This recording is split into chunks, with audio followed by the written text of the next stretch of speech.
Is God loving or is he wrathful? Today we're going to be talking about that on the Deep Dives, episode 54.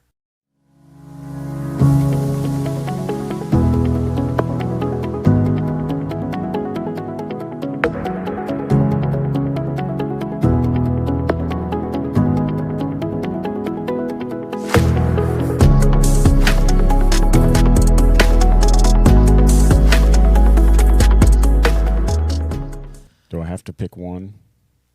Loving, is God loving or wrathful? Not necessarily. Okay. He's so where that comes from is a lot of not just critics of the Bible, but even Christians will struggle with that idea, Right. Because sometimes as we're reading through the Old Testament, we get the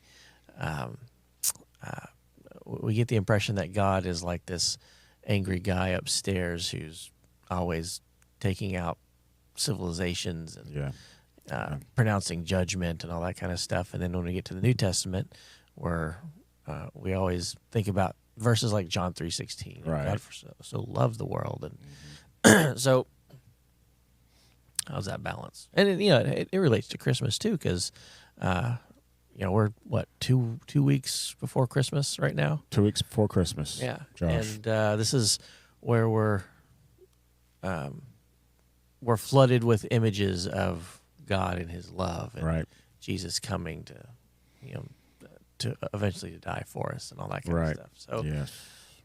so what does Christmas mean? What are some of the things that you like to do around Christmas? Like, what are your traditions for Christmas? Let's see. I watch Christmas Vacation. Oh, the National Lampoon Yes. thing with Chevy Chase? Yes. Okay. I do that. I try to watch that once in July. I don't think I've ever seen that whole thing either. We were just talking about Princess Bride. I haven't seen that whole movie. It's not, I mean, you don't really need to see the whole thing. There's not like Right. it's yes, there's a beginning, middle, and end, but it is what it is. And Christmas Vacation is just scene after scene of quotable quotes. Right. Like you and I do a lot. We start a conversation by saying, "That's like that Seinfeld episode." and most people in the room, and this happened last night, most people in the room, even if we've never said that in their presence before, they know what you're talking about. It's Right. like that Seinfeld episode. Whenever Elaine did this, she danced. Oh yeah, anyway. Yeah. So that's one that I do.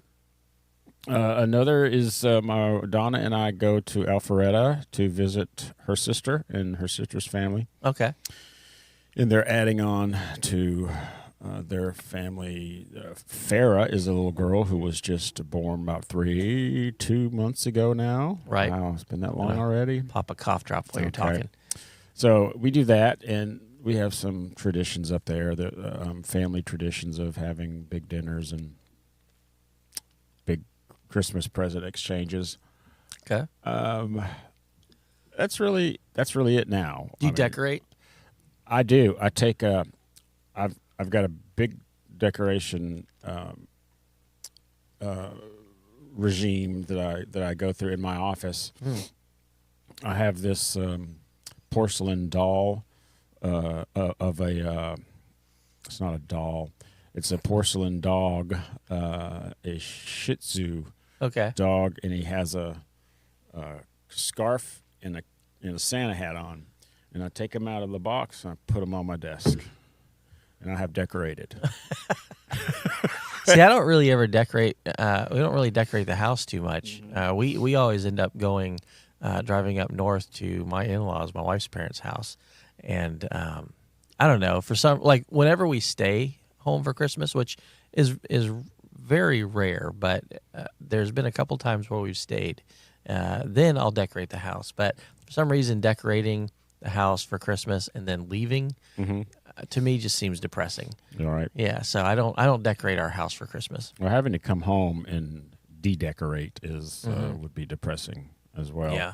That's really why I don't decorate, just because I know I have to undecorate. Yeah. de-decorate. Are you a real tree guy or a fake tree guy? Fake tree guy, but I love I love being around real trees. Yeah.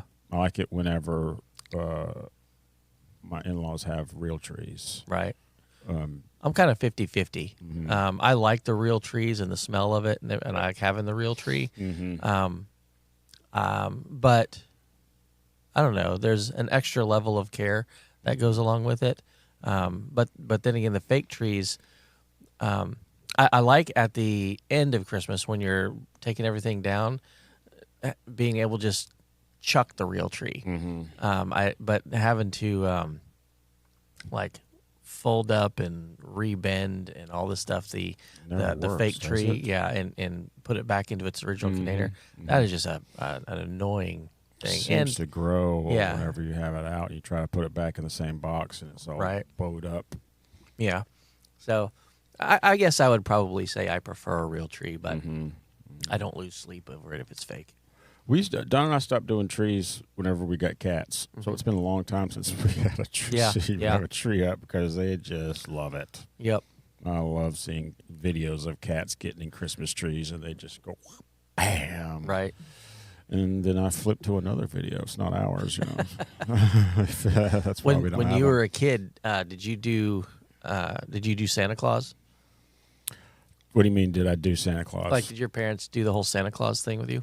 Yes, absolutely. Okay. They didn't dress up like Santa Claus, but Santa Claus. There were the presents that weren't wrapped were from Santa. Okay. The presents that were wrapped were from family. So what? So when I was a kid, we never did that. My parents never told me, Santa's real or anything, and not that I feel slighted in any way. I don't think that really fits with my personality anyway. But I did get in trouble because little analytical me, like 7, 8 years old or whatever, I'm sitting outside, one winter with my next door neighbors, my friends, and we're all just chatting. And it comes on to the topic of Santa because they're all like, yeah, Santa's going to bring me this and da-da-da-da. And, dumb little logical, rational me was like, well, Santa doesn't really exist. Like, what do you mean? And, we had this big conversation, and I got in so much trouble for that. Parents call parents. Yeah. You're a little Joshy. Right? Smarty Joshy. And so, my parents had to kind of sit me down like, look, we don't do Santa Claus. Saint Nicholas was a real person, but not the person that is marketed. He's like, but there are a lot of people who put a lot of emphasis in that tradition, and they feel strongly about it. It's not really our place to go and tell them that he doesn't exist. Would have been good to know, right? Mom and Dad. Thank you. Help me with those social cues. Yeah, that's really going to help me fit in. Right. But friends. Yeah, we never did that with our daughter either. I always, sort of tongue in cheek, I always sort of rationalized it like, I didn't want to tell our daughter that there's someone who knows when she's sleeping, knows when she's awake, knows when she's been bad or good, and all this stuff. And then at some point, I have to tell her, yeah, that was all kind of just a thing we made up for fun, and then start telling her about Jesus, how there's someone who knows when you're sleeping and knows when you're awake. I didn't want her to develop that sort of, fool me once, shame on me, or shame on you sort of thing. That's a good point. So we never did that. Not, it's not like, we're against people doing that. It's just a decision we made. Yeah. That's kind of what we do at Marcus Point too. We don't do Halloween. It's like here's a cute tradition. Yeah. Right. We don't do Halloween, but we do a festival kind of a thing. Fall fest, and some, to be honest, there's, I think, there's not a policy. Yeah. Right. Right. So, and some families do go trick or treating. This day and age, trick or treating, we're at 2024 right now. Yeah, that's what I heard. Since I don't know if it's since COVID, right, or it was even started before COVID. trick or treating has kind of evolved into less going around neighborhoods. Well, it's gotten that you more don't and more know. dangerous. You just can never That's trust exactly people. right. So Yeah. you don't go necessarily to neighborhoods you don't know. You go to churches, or you go to groups of people that you know. Right. And you maybe just trick or treat in the places that you're very familiar with. That has a track record of, and a lot of people that you know are there. Even if you don't live in that neighborhood, you just go to that neighborhood. Right. Even in the church, some people still do that, and some people are very, very much aware of the spiritual, or the spiritual part Right. of Halloween, and they stay far away from it. Yeah. But it's not something that divides. I don't think it's not something that divides people in the same church. Yeah. At least here. Not on a large scale. Yeah. Yeah. Right. Not on a large. There might be scale. one or two outliers, but Yeah. So that's why you just call it Fall Festival. Fall Festival is the way to. Yeah. I always thought that was funny. Like, we're not going to do Halloween, Fall but Festival. because that's pretty bad. But we're gonna same day, same bat time, same bat channel. We're gonna do Fall Festival. Just and, don't come dressed as a Well, no, witch or whatever. well, that was even funny too. Like, we're not gonna do Halloween. We're gonna do Fall Festival. But we're just gonna come pass out candy. If you want to dress up in a costume, that's cool. I'm like, so it's the same thing. Yeah, I know. You're kind of not saying it, but you're saying. Yeah. I A rose by any other name.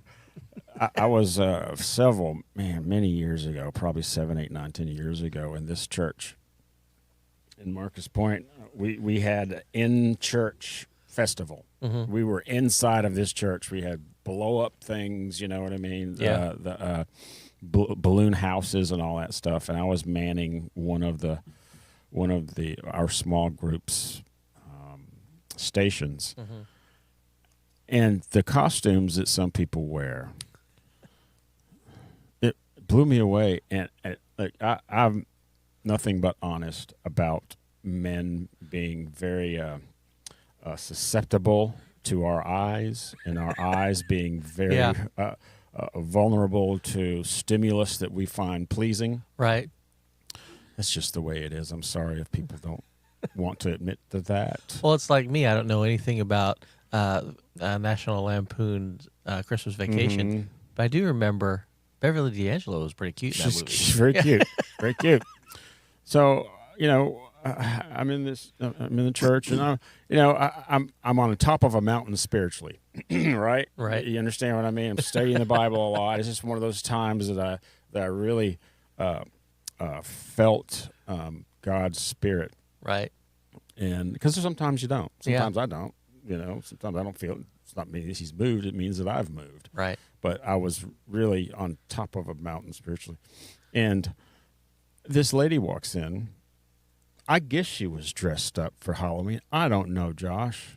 But I turned to my buddy and I went, I should not have to struggle like this inside of my church. Right. And Well- he said, "What do you mean?" And I just turned my eyes, and he said, "Oh my gosh!" Now she was either coming from an exercise class, Right. or she was dressed up like I don't know what she was dressed up like. Yeah. But whenever she came in, she was picking up her child, for goodness sake. Yeah. Totally innocent. Yeah. She was picking, and you could. I looked at her face, and you could tell from her face she was a very proud person. And my buddy and I just had a conversation like, man, this just doesn't seem fair to me. You know what I mean? It just doesn't seem. It's kind of an interesting thing because it can be totally innocent on the other end. It could Right? be, but she'd have to be very ignorant of the fact. Well, I'm just saying, like, in general, because I understand totally what you're going through. Because guys, our eyeballs are right there. Yeah. And they're very powerful. And, we seem to have a radar about these things, too. Yeah, right. For some reason, we have sensors that just automatically, without even knowing it or realizing it, orient ourselves to the direction of something that's aesthetically pleasing. It's every man's battle. Is Right? What, And yeah. and oftentimes it can be totally like there is no effort on the other end to create that. That's just how we're built. I've told my wife this many times. Now, just like on the as a normal way of feeling, I don't care for going to the beach. I know we live in a beach town and everything, but I told my wife a lot of times, like, I don't like going there anyway. Even if I did enjoy the beach, I don't like going to the beach because there's too many things that just draw my eyes. Yeah, right. And, yeah. It's the truth. It's true. Anyway. But lately, it's not even at the beach. It's just anywhere. It's anywhere now. Yeah.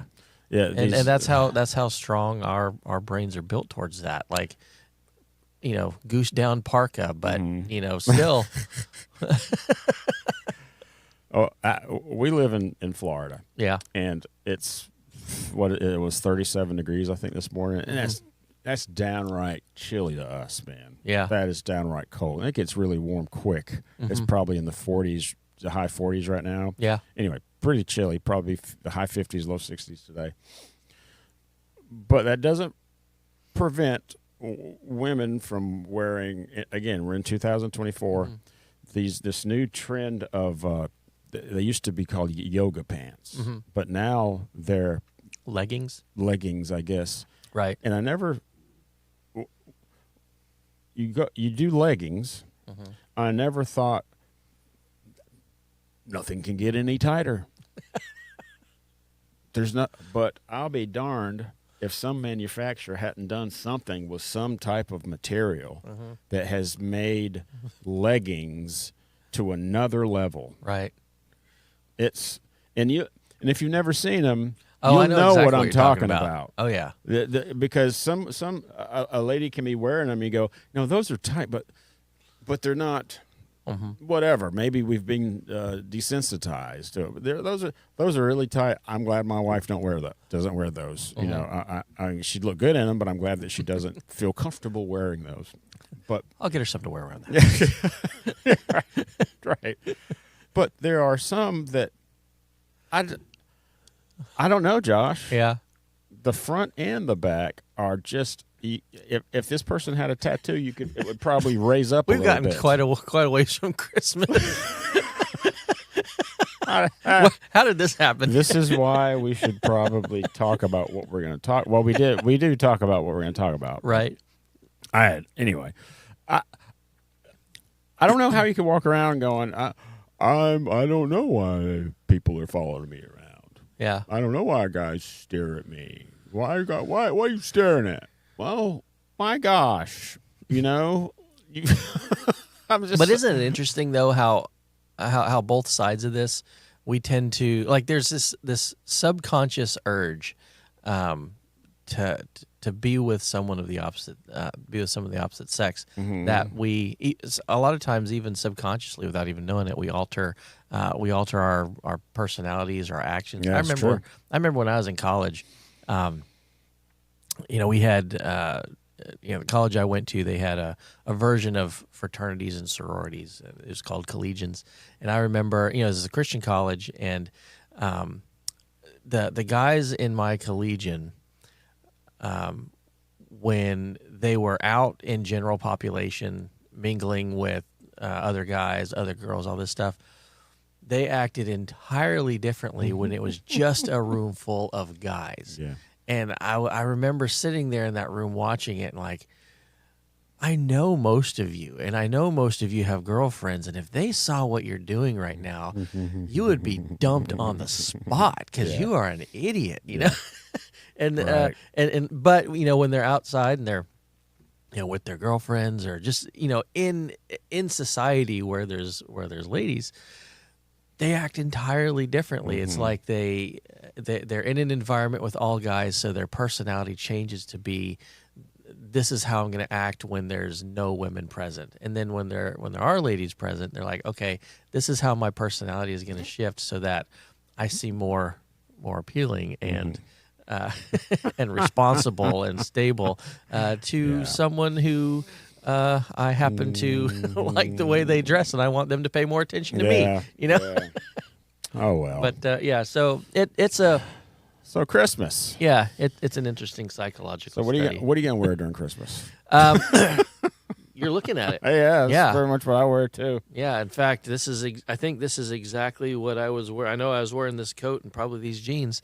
Was probably wearing this last Christmas. It's nice Christmassy. It's nice and green. I like it. But no, last 2 years I've really enjoyed going up to New England. I mean, I always joke. It's a long way up there, man. Good gracious. And I absolutely hate the travel. Yeah. I hate going. Well, let me preface this because I was just about to say I hate going up to New England for Christmas. Not because I don't get along with my in-laws. Mm-hmm. We get along great. Mm-hmm. I hate the traveling. I hate the chaos. Mm-hmm. I hate all of that stuff. I just want to stay home and be at peace. Apart from that, I have really enjoyed the last couple of years going up there. One, because I do enjoy hanging out with my wife's parents. They're cool people. Yep. But in all of this research I've been doing the past couple of years in my own genealogy, I found out that my great ancestors came from that area. Yeah. And so the past 2 years I've been taking little trips to Rhode Island and to like Saugus, Massachusetts and stuff like that, and tracking down my ancestry and going to sites and seeing where remnants of them from like the 1600s still exist, and walking around knowing that I'm walking in the same footsteps as my great grandfather, who came over from England, and he was a swordsmith and set up a forge and it was a blacksmith here in Saugus, Massachusetts. And that's pretty exciting. Yeah, stuff like that. And remnants of that still exist. And right. I can look at it and I'm like, this is where my family was. Wow. And that's extremely powerful to me. Mm-hmm. I love that kind of stuff, as you know. And so that's been tremendous. And then going and like visiting Plymouth Rock and all that kind of stuff. How long does it take you to get door to door from here to your in-laws? If we drive it straight through, it's about a 26-hour drive, and we usually drive it straight through, but we usually pause for a couple times to eat, that kind of stuff. Like, we don't get a room because we're trying to maximize our time up there. Mm-hmm. And so the process is I'll try to stay up all night the night before we start driving. And my brother-in-law, who lives down here, he'll sleep. He'll get a really good night's sleep. And so he'll do the first leg. And while he's awake and driving and everything, I'm dead tired. And I sleep for like 8 hours. And those who don't know, Josh can sleep anywhere. Oh, yeah. It's like peaceful sleep. You can get refreshing sleep. Yeah. It doesn't matter really what position I'm in. Airport. Yeah. Who's around me. Yep. Whatever. If I want to go to sleep, I'm there. It's really kind of a blessing and a curse. It's such a gift, man. It may be a curse, but my gosh, not having that gift, I call it a gift. I had to spend the night in the airport once because my flight got canceled. Yeah. And so I was the only one there for a long time at the gate. But I just sat in the seat, went to sleep, and hours later, just all of a sudden woke up. Everybody is around me. I'll never forget that. And you just got back up, right? You're probably holding the book or something. You got back up and just continued on your day. Hey, everyone. How you doing? Yeah. But anyway, so, but yeah, he'll drive the first leg and I'll sleep. And then when he gets tired, I'm, refreshed and ready to go. And I'll drive the second leg. Okay. And then and then he'll get some sleep then. And so about the time we're about a couple hours away, then we start sort of like switching a little bit more often. Yeah. But I have never driven strategy anywhere that takes 26 hours. It's horrible. I've never been anywhere in a car absolutely horrible. that takes that long. Yeah. Now, you got a new vehicle now. Must make it a little bit better. Mm-hmm. Well, we usually rent a minivan. Oh, okay. There you go. It's a lot more spacious. Yes. Yeah. Yes, we do that for our 7-hour trip to I remember you. I remember you talking about that. We do. But anyway. Yeah. So let's get back to the original premise of the question, right? Or the original question. Christmas. The premise of this episode. So, Christmas. What do you think? Do you think God is more loving or wrathful or both? Or how do you resolve those two? Is the God of what most people call the God of the Old Testament being like this angry deity versus the God of the New Testament, which seems to be a loving, Yeah. peaceful God. Like, how do you resolve those two? I think of it. I think of it in kind of this way. Interacting with God, I'm interacting with the very peaceful God, knowing that He could do anything at any time, which means He says what He says and He means what He means. Mm-hmm. So I'm not afraid. I'm not scared of God. I have a strong respect, knowing that the potential is there for Him to do anything He wants to do. But the way I see it, Jesus already paid everything that I could ever do in order to be punished like that, like He could punish me. Right. Jesus already paid for that. He's already paid for that, and I've accepted that and asked for forgiveness. So I don't feel vulnerable to that type of punishment. Right. Because He's already paid for it. So I interact with what some people would call the New Testament God, knowing that the Old Testament God is very real, and I just use those two terms loosely. Okay. That's the way I do it. How about you? Well, like most big topics, right? It's really hard to sort of encapsulate into a couple. Like, here's a verse that explains it, something like that. You really kind of have to look. At least for me, the way I resolve this, I kind of have to look at the Bible as a whole. So, in the Old Testament, we're talking about when most people describe this angry God who wipes people out and all this stuff. What we're really talking about is a holy God responding to evil, right? And so we have that structure that we see a lot of times in the Old Testament of evil being presented and God responding to that evil, and usually it takes the form of God wiping out the pagan nations like the Amalekites or Hittites or something like that, Generations or the Philistines, yeah. And but there are other times that He doesn't respond with death, like with Israel.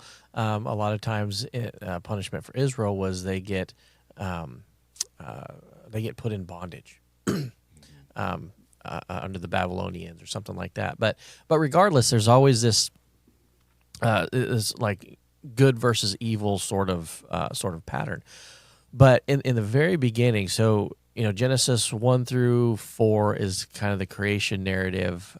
Genesis 5 talks about the generations of from Adam to Noah, and Genesis 6 starts to talk about the state of the world during the time of Noah, and it says, as Genesis 6:1 came to pass when men began to multiply on the face of the earth, and daughters were born unto them, that the sons of God saw the daughters of men that they were fair, and they took them wives of all which they chose. And the Lord said, My spirit shall not always strive with man, for that he also is flesh. Yet his days shall be 120 years. In other words, God was saying that things are getting pretty evil down there. Something's got to happen. I'm going to give it 120 years. It says there were giants in the earth in those days, and also after that, when the sons of God came in into the daughters of men, and they bare children to them, the same became mighty men which were of old, men of renown. And God saw that the wickedness of man was great in the earth, and that every imagination of the thoughts of his heart was only evil continually. So this describes the state of the earth. Every imagination of the thoughts of man's heart was only evil continually. So this is an entire world filled with evil. And think of how it came to that point. Because God created man perfect. God created man and put him in the Garden of Eden. There was one rule, right? don't eat of this one tree. And so then we have Satan. I have a cough drop stuck in my teeth. If I'm making weird faces, that's why. So Satan comes down and he presents to Eve. He said, "Yeah, God really didn't say you couldn't. Did God say you couldn't? You really couldn't do that?" And we start to see this conversation between Eve and Satan, where Satan's slowly starting to twist and change what God actually said in Eve's mind, to the point where Eve justified in her mind, okay, well, I think I can actually take this. I think there's a benefit to it. And Satan convinces her to do that, and then Adam does afterwards. And we see that sin, that first that first sin, and that separated us from God. Man was kicked out of the garden.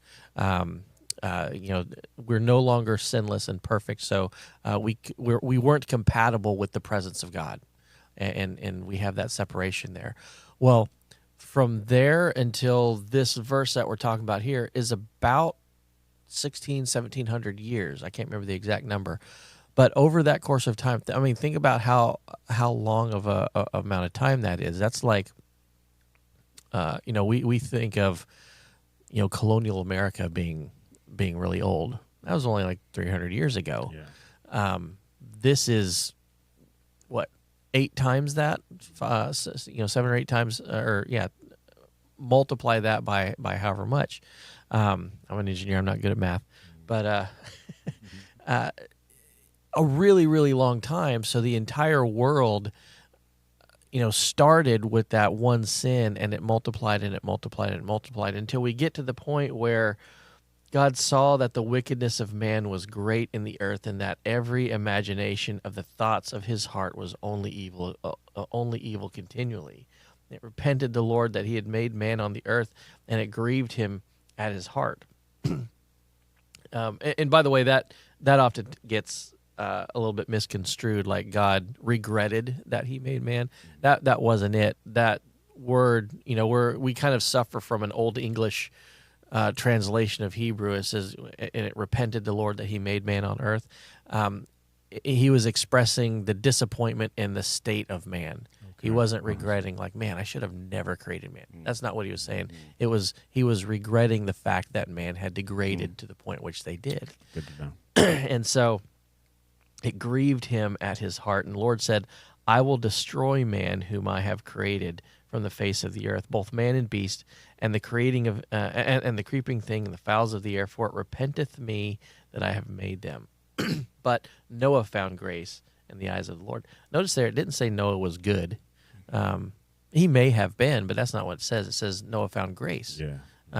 And Noah found grace in the eyes of the Lord. And it says these are the generations of Noah. So we get to then Noah spends all those years building the ark. He fills it with all the animals. We have the 40 days and 40 nights of rain. We have the several months where it's not raining, but the waters are on the earth and they're slowly receding. All that stuff, and we get to eventually Genesis chapter 8, where they finally leave the ark. The ark comes to rest in the mountains of Ararat, and they're still there in the ark for several months as the waters get lower and lower, and finally gets to the point where they can leave. And Noah offers a sacrifice. It says, Noah builded an altar unto the Lord, and took of every clean beast and every clean fowl, and offered burnt offerings on the altar. So remember, he took 2 by 2 onto the ark. But all the clean ones, he took 7. Specifically, the clean beasts were the ones that were offered in sacrifice. You offer something clean to the Lord. So of those 7s, he took of every clean beast and every clean fowl, and offered burnt offerings on the altar. And the Lord smelled a sweet savor, and the Lord said in his heart, I will not again curse the ground any more for man's sake. For the imagination of man's heart is evil from his youth. Neither will I again smite any more every living thing as I have done. While the earth remaineth, seed time and harvest, and cold and heat, and summer and winter, and day and night shall not cease. So God makes a promise here. He's like, there was a huge problem that had to be taken care of, and the entirety of the human race had to be wiped out in order to correct that problem, because evil had spread that much. It was a virus that had infected everything, and so God basically had to go and scrape the earth and clean it. Well, here's Noah and his 3 sons and their wives, only 8 people on the earth, and the surviving animals. And God makes a promise and says, okay, I'm not going to do that anymore. And there was basically 2 things he was saying there. One is, I'm not going to kill man. I'm not going to wipe out all of human civilization at once anymore. But also, I'm not going to let sin progress to the point where that's necessary. And we see this mentioned a couple times, because in when we're reading the prophetic books like Ezekiel and Revelation, stuff like that, God warns that there's going to come a time when mankind becomes evil again, and that evil will get so great that humanity is at risk of wiping themselves out. And God has to prevent that, because here again, God's not going to, he's not going to allow that to happen. So we see this promise being kept throughout all history. One of the ways that promise is kept is because this virus of sin still exists. It still infects. And just like in our own bodies, when we catch an infection, there's several ways of dealing with that infection. One is cleaning the area that's infected. If that infection is bad, we might have to, get rid of a limb or something like that. But we, in our best attempts to fight that infection, we try things early that prevent us from losing the entire body, in other words, dying. And that's what God is doing with humanity throughout the Old Testament. So let's look at some examples. When Abraham and Isaac and Jacob are living in the land of Canaan, this is before Egypt. God makes a covenant with Abraham. He reestablishes with Isaac and Jacob. And the statement he uses, like with Abraham, he's like, I'm going to give you this land that you're dwelling in right now. Because the land of Canaan, even at the time that Abraham lived there, it was inhabited by other people, Canaanites, civilizations like Sodom and Gomorrah and Nineveh and Babylon, all that stuff, all existed at that time. But God said, I'm going to give all this to you and your descendants.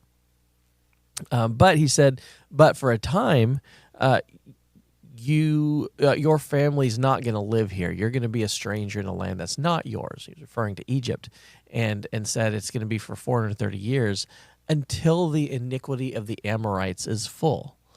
Then you'll come back. And that's a really important statement that God made, until the iniquity of the Amorites is full, because while Israel was in Egypt, suffering as slaves, God was protecting them from the evil of the Amorites, the Canaanites, all these people that lived in the land that God had promised them, because they were all succumbing to the same type of evil that the pre-flood world was. And so instead of letting that evil continue to spread and spread and spread until it engulfed the entire planet and the entirety of the human civilization, God said, okay, this civilization has become 100% evil, and they need to be taken out. And we do that so that we can preserve the rest of human civilization. Because it's not just that they've become evil, like, they do bad things, but they're proselytizing their evil. They're conquering nations around them. Those nations are succumbing to the same evil. All of these nations together are growing in their magnitude, and this virus is going to take over all of human civilization if something doesn't happen. And God had already promised that I'm not going to kill all of human civilization again for their evil. So we have to stamp out evil where it shows up. We have to scrub the wound. We have to amputate an arm. We have to, whatever, in order to preserve the entire body. And so that's what we see in the Old Testament when God is dealing with these other these other nations that are evil, he's dealing with them swiftly and quickly in a way of preserving the rest of human civilization in order to keep his promise. And when it comes to Israel, he had made a covenant with Israel that their generations, it's gonna become a nation that's more numerable than the stars in the heavens and the sand on the sea and all that kind of stuff. And so there became a problem when Israel started succumbing to the same evil. But God couldn't just wipe out that civilization because he had already made a promise to them. So there were times where components of them were, because this is an evil that needs to be stamped out. Yeah. And there comes a point when evil infects so much that the person is beyond conversion, right. Beyond repentance. And so God is always merciful, but there reaches a point where that wound has to be scrubbed, that arm has to be amputated, and that's what happens. As a nation, God dealt with them several times to try to course correct. Judges is several hundred years of that history where they started falling into the paganism of the nations around them, and God allowed them to be taken into bondage by the nations that they were following, and they saw the oppression in that and started to cry out to God, and God would deliver them. And there would be a generation of peace where everyone was following God, but the next generation would start to fall away and would start to follow after the pagan practices of the nations around them. Wow. And that cycle sounds familiar, Joshy. Yeah, exactly does. And so that cycle would continue, and God would allow them to be put into bondage and all this kind of stuff. And so we see all of this stuff in the Old Testament. God acts in very precise ways that he didn't do prior to the flood. Prior to the flood, evil got so spread out that it infected all of humanity, and all of humanity had to be wiped out. After the flood, he dealt with humanity with precision. Here's a civilization that's following in the ways of the pre-flood world. That civilization has to be ended, or else it's going to result in all of humanity. So in order to preserve humanity, he dealt with humanity in precision. And the whole reason for that is to preserve humanity so that the Messiah could come. And that's what we celebrate on Christmas, when we see the appearance of Christ and the birth of Christ, and we equate that with the tremendous love that God has for us, how he came himself in the flesh, in the person of Jesus Christ, and ultimately died for our sins. All of that evil that had been committed by humanity all throughout human history, God was preserving humanity so that he could come and pay the penalty for that sin, that he was punishing, for that sin that was in direct opposition of him and his plan, and so on. So it's one of those topics that you can't just look to a single verse and say, well, this explains why God is mad here and he's happy here. It's something that you have to take the entirety of Scripture and put that together into the model of God, and it resolves itself, I think. Wow, it's occurred to me that it's like anything else that you want to master, or you want to be an expert in, perhaps. Mm-hmm. You can't just dissect it, and like photography, mm-hmm. You have to. It's more of a concept, right? In order to be able to pick up any camera, and most cameras anyway, most modern cameras, and be able to take a decent picture, you have to know the concept of exposure. With Christ, like you said, you can't just take verse, book so-and-so verse this and explain something. You have to know his character. Mm-hmm. You have to know more about the concept of the Bible, the concept of Christ, what's consistent with him in the New Testament and the Old Testament. We've even talked last night in Gun Club about verses that start with "and mm-hmm. so-and-so, therefore so-and-so." Yeah. That means something is happening before that required that and right. or that therefore. Man put in the verses and the chapters, all that stuff. We did that so we can Yeah. delineate, That where we becomes are. really challenging in the first 5 books of the Bible because Exodus starts with now. Leviticus starts with now. Deuteronomy, I think all 4 of them do. Is that right? Yeah, but they're all one complete work that have been split up into 5 books. There you go. But the God of the Old Testament is the exact same God That's of right. the New Testament. That's exactly right. And That's right. there That's is the no point. difference between the two. So Yes. we do ourselves a disservice when we look at the quote-unquote God of the Old Testament and say there's something different about him then than there is now. Because there is judgment in the New Testament. There is love in the Old Testament.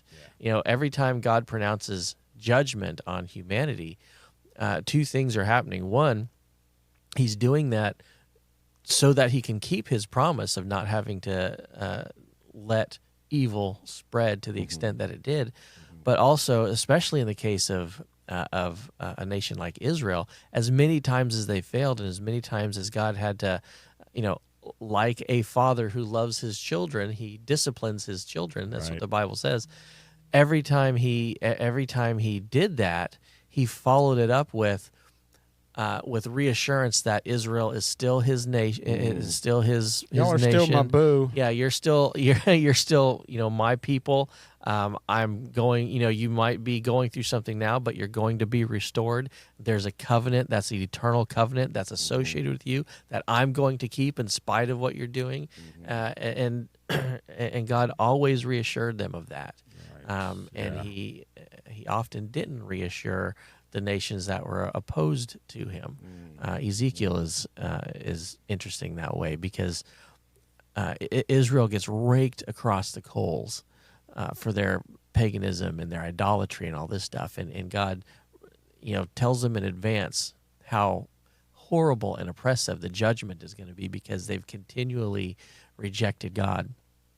But then he follows it all up with, but you're going to be restored. And he gives them the details of their restoration, about how there's going to be a reestablishing of the kingdom of Israel, the throne of David, and all this stuff. And, they're going to be like the top nation in the world and all this stuff. But then, all of those other nations that God used to judge Israel, these were nations that were evil and that were opposed to God and had gone beyond that point of no return. And so God then turned his attention to them and said, okay, you're going to be judged because of your evil and all this stuff. But he didn't follow that up with a reminder of restoration. It's like, no, your evil has progressed to the point where it has to be wiped out, and it will eventually get wiped out. And that's, we see that culminated in the New Testament, the Testament where God is love. We also see a very judgment-oriented God who responds to the growth of sin in the post-flood world, ultimately bringing reconciliation of all things. Josh, we've talked many times about statues and symbols that we can still see today that God told people to create in remembrance of this, right? Whenever you see this, you'll remember that this happened. Was there something that he created that promises to indicate that he promises he'll never destroy the world with a flood again? Well, that's the sign of the rainbow.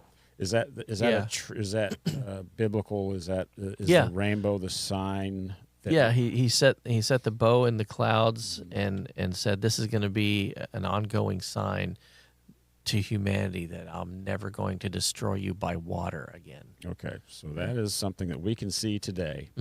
That is in the Bible. That is biblical. Most people can see it. I don't see much of the rainbow.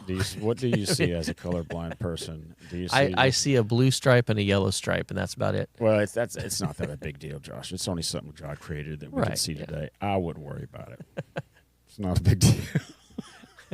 I see that it exists, but I don't see all the colors everyone else sees. Gotcha. But that is that. Yeah. How did that that rainbow get captured by other people to be significant. I know it's a Yeah. different color. I know there's different colors there that delineate the difference, but it's a rainbow. Right. You understand? Yeah, it ended up getting sort of reassigned to the LGBTQ plus agenda. I want to know who did that. Yeah. I want a name. I don't want to be responsible. Man, I hate to be responsible for that. Well, I mean, it's like everything sacred. Our enemy takes the sacred and creates an alternative that mimics it. Whew, man, oh man! Can you imagine being responsible for something like that? Right. Because whatever. Listen, they had to be a marketing genius. Yeah. Whoever it was, I want to meet him, and for many reasons, I want to meet this person because I don't know when it started, but it took off, man. Right. I mean, it is a international sign now. Well, I mean, that's sort of one of those common themes that you see throughout human history. Take the place where Jesus was crucified, right? Yeah, right. This is where love was shown to the human race. Yeah. And God came and took our punishment from our sin. In love, He did that for us. That exact spot, Emperor Hadrian in the Roman Empire built a temple to the Roman god Venus, which was the goddess of love. Built it on that exact spot. Is that right? Yeah, basically thumbing his nose at the Christian world, saying like, "Oh, this is where you say love was personified. Here's our statue of love that we're going to put in the exact same spot." There's a cathedral built over that spot now, today, because that was torn down a long time ago. Wow. But yeah, that happens all the time. Okay, I understand. All right, Josh, this was our episode prior to Christmas episode. Yes. So we're gonna record a Christmas episode next time. Yep. I don't know what that's gonna look like. Chris is gonna sing. I don't know. We'll wear something Christmassy. Who knows? But thanks, Chris, for being here, and Josh, thanks for being here. And have a safe trip. You're going down south. Yeah, I'm flying out in a couple hours down to South Florida to consult some more on some litigation cases having to do with damage from Hurricane Ian. Taking a discotheque or two down south. I hear it's popular down there in the discotheque world. No idea about that one. Okay, I'm a nerd. you'll find out whenever you do. All right, thanks, Josh. Appreciate it. See y'all later. See ya.